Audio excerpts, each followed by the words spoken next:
राम मंदिर की कहानी मस्जिद बनने के 330 साल बाद शुरू हुई थी।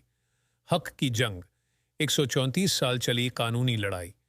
जाने सब कुछ भगवान राम की नगरी अयोध्या में 22 जनवरी को श्री राम मंदिर में रामलला की प्राण प्रतिष्ठा हो गई।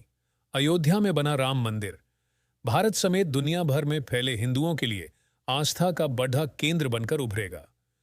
आज जो भव्य राम मंदिर आकार ले रहा है, उसके पीछे दशकों तक चली लंबी कानूनी लड़ाई है। अयोध्या में राम मंदिर निर्माण का सफर काफी चुनौतियों भरा रहा है। बाबरी विवाद, अदालतों में चली लंबी लड़ाई और फिर शीर्ष अदालत के फैसले के बाद मंदिर का निर्माण शुरू होना। अब देशवासियों का 22 जनवरी का इंतजार लगभग खत्म हो गया है। राम मंदिर की कानूनी लड़ाई 1528 अयोध्या में राम जन्मभूमि पर मस्जिद बनने से शुरू हुआ विवाद। आइए अब आपको इतिहास में लेकर चलते हैं। किस्सा 1526 से शुरू होता है।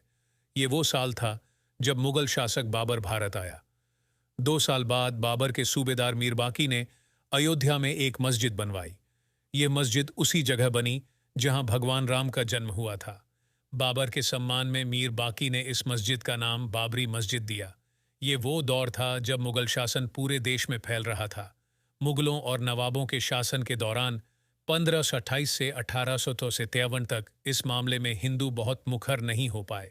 19वीं सदी में मुगलों और नवाबों का शासन कमजोर पड़ने लगा।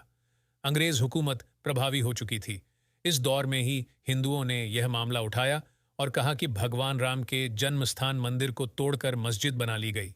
इसके बाद से रामलला के जन्मस्थल को वापस पाने की लड़ाई शुरू हुई।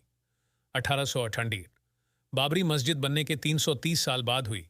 पहली एफआईआर मीर बाकी के मस्जिद बनाने के 330 साल बाद 1858 में लड़ाई कानूनी हो गई, जब पहली बार परिसर में हवन पूजन करने पर एक एफआईआर हुई। अयोध्या रिविजिटेड किताब के मुताबिक 1 दिसंबर 1858 को अवध के थानेदार शीतल दुबे ने अपनी रिपोर्ट में बताया कि परिसर में चबूतरा बना है। ये पहला कानूनी दस्तावेज है जिसमें परिसर के अंदर राम के प्रतीक होने के प्रमाण हैं। इसके बाद तारों की एक बाड़ खड़ी कर विवादित भूमि के आंतरिक और बाहरी परिसर में मुस्लिमों और हिंदुओं को अलग अलग पूजा और नमाज की इजाजत दी गई। 1885 जब अदालत पहुंची राम के लिए पक्के घर की बात।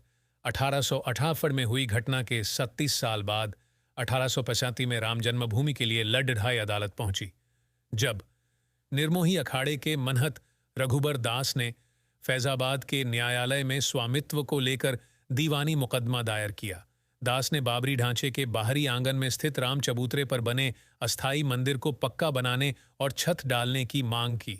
जज ने फैसला सुनाया कि वहां हिंदुओं को पूजा अर्चना का अधिकार है, लेकिन वे जिलाधिकारी के फैसले के खिलाफ मंदिर को पक्का बनाने और छत डालने की अनुमति नहीं दे सकते। 199 मूर्तियों का प्रकटीकरण एक ओर जहां देश भर में अंग्रेजों